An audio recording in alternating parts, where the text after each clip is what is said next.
Hello guys, ayun. Nakasakay na si Mami, nakipagpatintero pa naman ako dito sa may Hilpuyat.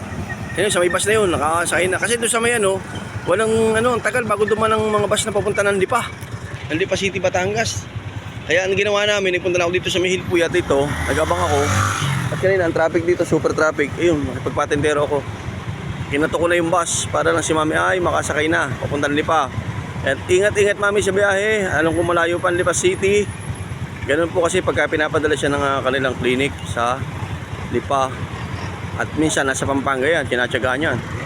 Ang Pampanga City, sa Angeles. Doon yan napunta si Mami. Ay salamat, nakasakay na si Mami. Nakawa nga ako eh. Magmamadali pa naman kami.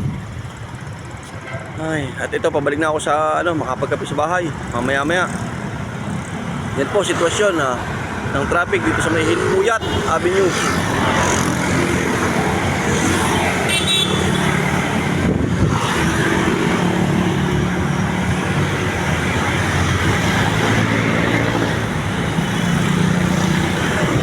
Okay guys, thank you for watching. At sa mga nagtatrip ng motor, samang motor, ingat po, ingat. Bye bye.